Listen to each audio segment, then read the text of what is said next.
Зрелищными стартами начала новый спортивный сезон «Королева спорта» Волгоградской области. Легкоатлеты со всех регионов Северокавказского и Южного федеральных округов традиционно встретились на дорожках Волгоградского манежа, где ингушские спортсмены не один раз поднялись на пьедестал почета.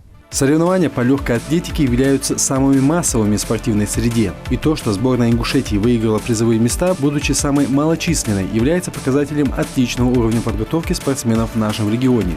Тренерский штаб верит в то, что многие наши земляки, глядя на успехи легкоатлетов, примкнут к спортивному движению. Ведь это уникальный шанс посмотреть страну, приобрести новых друзей, а также обменяться бесценным опытом со спортсменами из других регионов.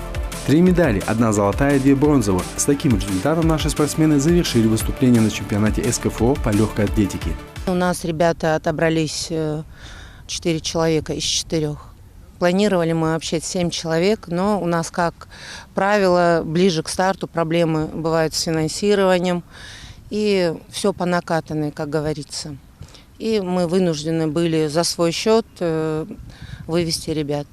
Все 4 участника принимали участие в беге на 60 и 200 метров. Учитывая, что из-за отсутствия условий мы работаем только спринтерами. Пробовали, конечно, мы и другие технические виды, но, к сожалению, у нас нет условий для того, чтобы технические виды задействовать. Костоев, Манкиев, они у нас взяли места. Костоев на 60 метров взял 2 место, на 200 – 1. Манкиев на 60 метров взял 3 и на 200 – 4. Имагожев Абдулла 4 место в беге на 60 метров, на 200 вошел в 5. И Гайсанов Рамзан, он у нас выполнил разряд 1 для легкой атлетики, это очень хороший показатель, и также отобрался на чемпионат России. Для наших спортсменов результат получился очень неплохим, учитывая, что весь тренировочный процесс зимний период наши атлеты проводят на улице. Ну и в общем надо заметить, что нам не хватает соревновательной практики. Хотелось бы, чтобы у ребят была возможность проявить себя больше в годовом сезоне. На зимних соревнованиях Северного Кавказа в помещении Рашид Костоев показал очень приличный результат и стал первым на дистанцию 200 метров. Он много работал на тренировках, исправил ошибки и прибавил в технике, за счет чего и пришел итоговый успех. Надо было видеть, с какой стремительностью Рашид пролетел к финишной черте.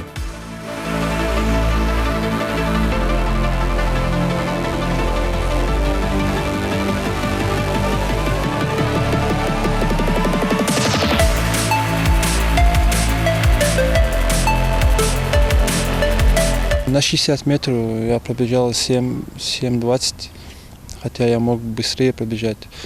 Планировал выйти 7 секунд. Но я думаю, что мне помешали наши условия, в которых мы тренируемся. Потому что зимой тренироваться на улице очень тяжело.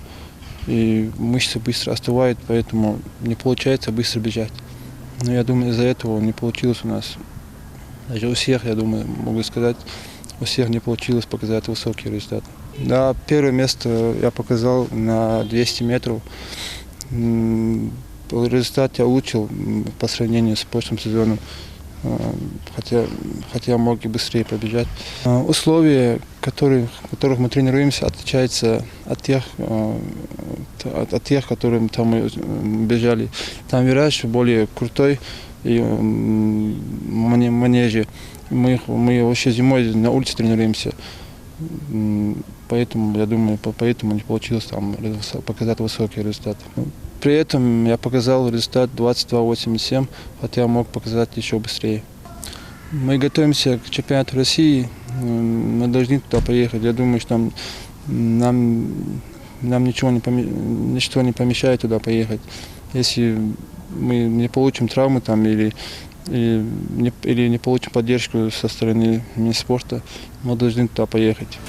Наш регион является одним из лидеров в беговых дисциплинах на Северном Кавказе. Связано это не с природной расположенностью, как у африканских спортсменов, а банально, что кроме этих двух видов программы, наши легкоатлеты не работают в других направлениях из-за отсутствия необходимого оснащения тренировочной базы. В общекомандном зачете сборная Ингушетии не была представлена из-за неудачного выступления в эстафете. Стоит отметить, что несмотря на существенно сокращенный состав участников от нашего региона, спортсмены выступили успешнее, чем годами ранее. В северокавказском рейтинге спринтеров на дистанцию 60 метров Рашид Манкеев расположился на 3-й строчке и гарантировал себе попадание на чемпионат России.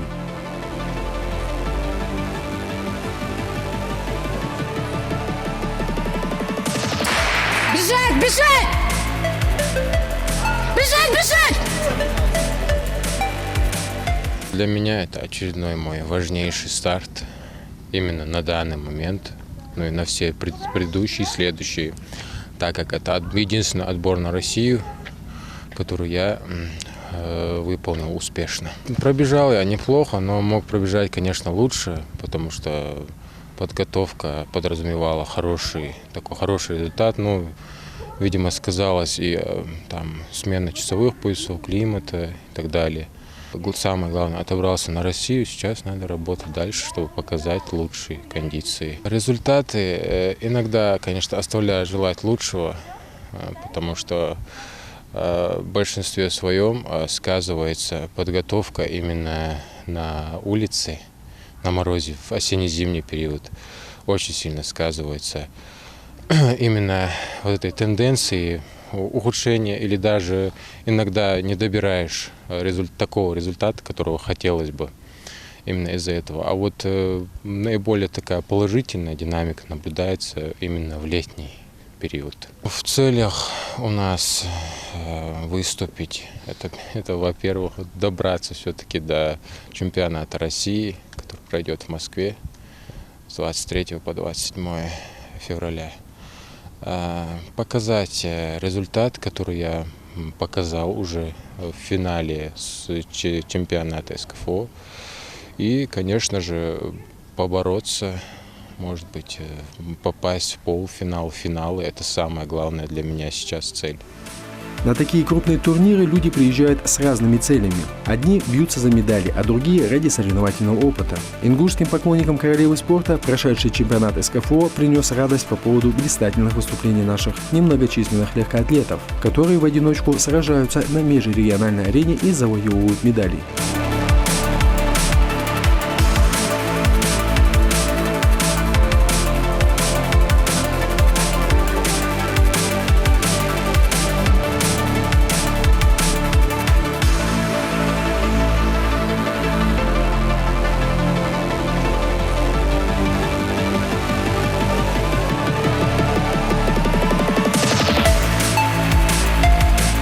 Легкоатлетические стадионы бывают открытыми или закрытыми. Обычно стадион совмещен с футбольным полем. Открытый стадион состоит из овальной 400-метровой дорожки, которая в свою очередь поделена на 8 или 9 дорожек, а также сектор для технических дисциплин, как метание копья или молота, который в нашем случае отсутствует полностью. И поверьте, сделано это не по соображениям безопасности.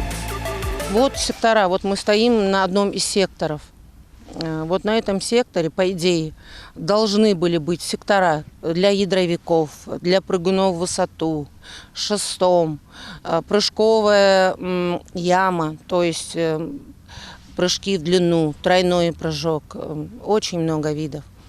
Но из-за того, что у нас нет условий и нет базы никакой для того, чтобы запустить другие виды, мы вынуждены просто работать только в одном виде. Невооруженным взглядом можно увидеть то, что наш стадион не оснащен для технических видов. Это один момент. Второй момент. Я пробовала начать работать с барьеристами, но опять-таки условия нам не позволяют по одной простой причине. Инвентарь, у нас нет соответствующего инвентаря для подготовки барьеристов. Хотя я сама в прошлом барьеристка, и мне хотелось бы этот вид задействовать и запустить его. Если у нас ребята уже вышли на всероссийский уровень, это уже говорит о многом, что мы и другие виды могли бы также представлять. Мне даже бывает неловко, когда мы выезжаем с командой. Все выезжают количеством спортсменов до 120-130, а мы этих 4 человек с трудом можем вывести. Хотя речь идет не о 4, мы уже подвели около 10 человек, но из-за того, что с финансированием у нас проблемы, мы вывезли только 4 человека, те, которые смогли как-то найти финансирование. Все-таки этот вид был, есть и будет королевой спорта, и такое отношение к ней, мне кажется, как-то кощунственное. Надеюсь, очень надеюсь, мы надеемся уже практически на протяжении многих лет, что что-то изменится каким-то образом, но ничего не меняется. Мы вот с президентом федерации практически по крупинкам собираем инвентарь и каким-то образом хотим подготовить хороших спортсменов. Все-таки это представители нашей республики. Хотелось бы обратиться к нашему руководству. Вот оно у нас сейчас поменялось. И вроде бы акцент делается на спорте. Пусть обратят в первую очередь на королеву спорта. Легкую атлетику принято называть королевой спорта, потому что она является одним из самых массовых видов спорта. И в ее дисциплинах всегда разыгрывалось наибольшее количество медалей на Олимпийских играх. Легкоатлеты – спортсмены, которые занимаются одним или несколькими видами легкой атлетики. Соревнования по легкой атлетике проводились на протяжении всего существования человечества. Изначально люди были заинтересованы исключительно в воспитании воинов, способных приносить победы в боях. Военный интерес к воспитанию физически развитых мужчин постепенно стал перерождаться в спортивные игры, основными состязаниями в которых были на выносливость и силу. С этого момента и началось зарождение легкой атлетики.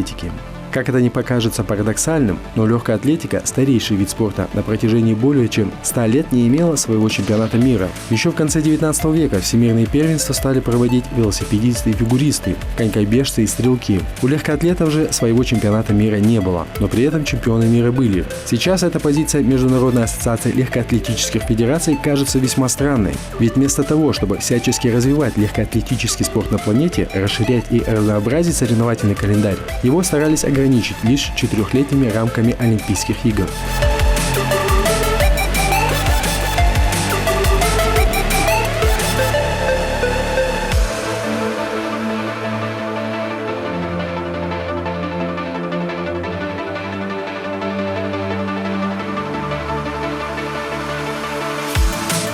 В этом виде спорта огромная конкуренция на соревнованиях, но ее практически нет внутри регионов. Целеустремленности этих ребят можно только позавидовать. На чемпионате СКФО еще 2 ингушских легкоатлетов, оставшихся на 4-й ступени пьедестала, Абдулла Имагожев и Рамзан Гайсанов, были близки к победе.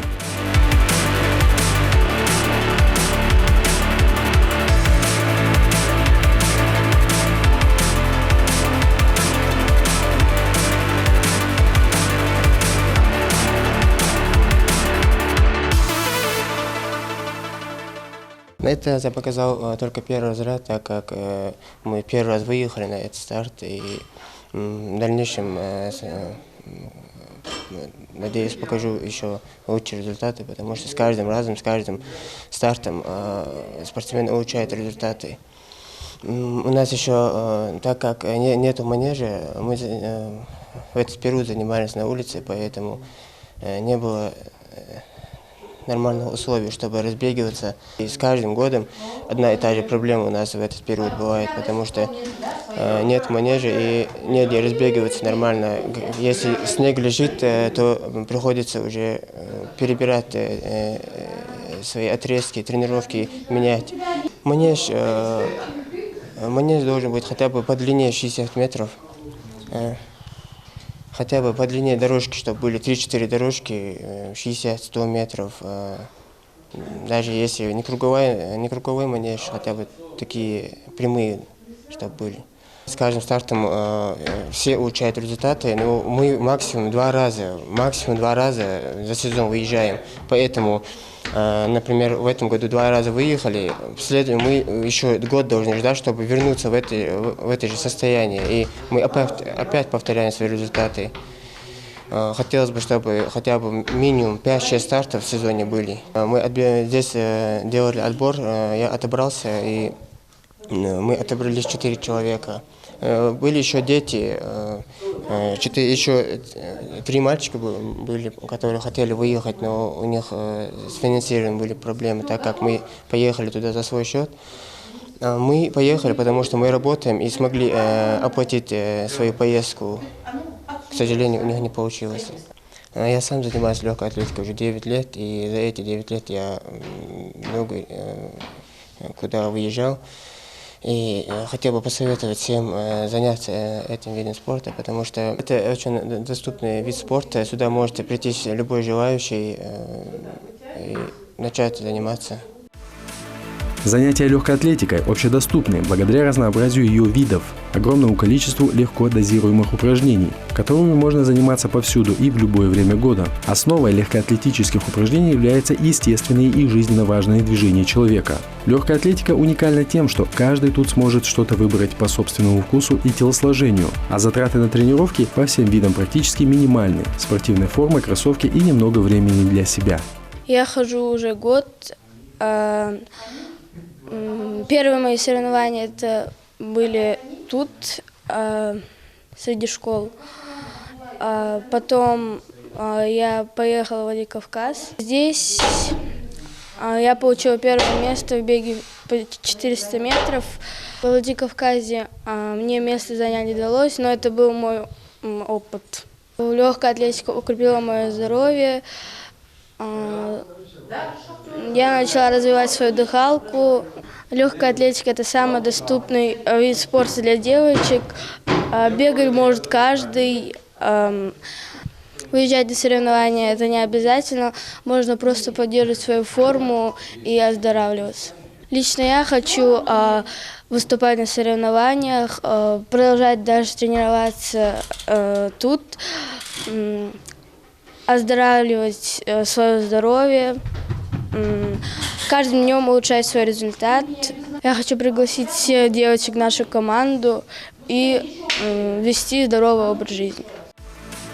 В этом виде спорта у наших атлетов хорошие шансы на медали на всероссийских соревнованиях. Все взрослые ингушские легкоатлеты, которые сегодня прославляют родную республику на межрегиональных спортивных аренах, примут участие на чемпионате России. И будем надеяться, что воплотить в жизнь мечту смогут все спортсмены, заявленные от Ингушетии.